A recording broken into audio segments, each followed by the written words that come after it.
president and his working team landed in New Delhi mid-afternoon or early evening Philippine time.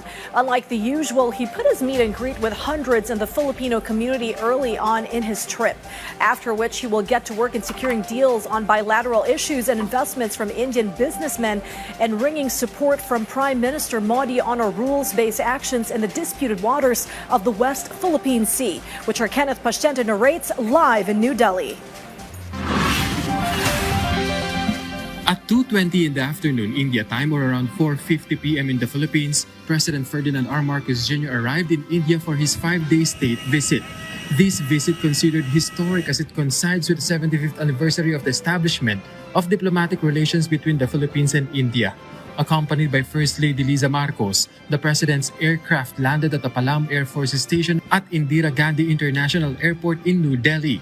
He was welcomed by Philippine Ambassador to India Jose Ignacio, Defense and Armed Forces Attaché Colonel Rolando Gomez, and several Indian officials. President Ferdinand R. Marcos Jr.'s state visit is expected to usher in a new era of cooperation between the Philippines and India across various sectors, including maritime security, defense, trade and investment, health and pharmaceuticals, digital innovation, agriculture, and tourism. During his visit, the President will hold meetings with Indian President Draupadi Murmu and Prime Minister Narendra Modi, and he will also lead various business engagements in New Delhi and Bengaluru. These meetings aim to strengthen partnerships in key sectors and encourage greater participation of Indian firms in the Philippine economy. I travel to India knowing that our commonalities will lead us to a deeper, broader, more meaningful bilateral cooperation, both in the immediate future and up to our longer-term horizons, that will ultimately serve the peace, the stability, and prosperity for our two nations and the wider Indo-Pacific region. There is much potential for cooperation with India that will mutually benefit our peoples. We intend to explore these by charting a plan of cooperation across a broad spectrum of shared interests, from defense to trade, investment, health, pharmaceuticals, connectivity, agriculture, tourism, and many other areas. The President also emphasized the shared goals and aspirations of the Philippines and India on territorial issues, a matter that, according to him, could be further strengthened through this visit.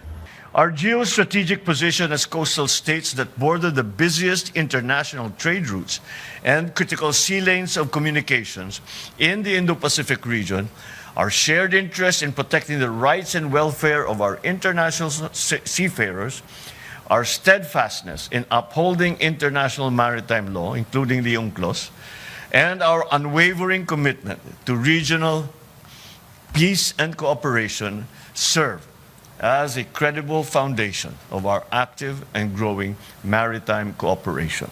The President's trade and investment push continues as he prepares to attend various business meetings. I will personally lead a business delegation to New Delhi and Bengaluru to meet with the captains of their industries, especially in the IT sector, to explore potential investment opportunities for both sides. I want this visit to bring concrete benefits to the people, such as more affordable medicine and greater connectivity and food security. Tonight, the President attended a gathering with the Filipino community in India, where he assured them that the government will continue working to improve their well-being. According to DFA records, there are 1,356 Filipinos residing in India, most of whom are married to Indian nationals and working professionals. From New Delhi, India, Kenneth Pastiente from the National TV Network for a new and better Philippines.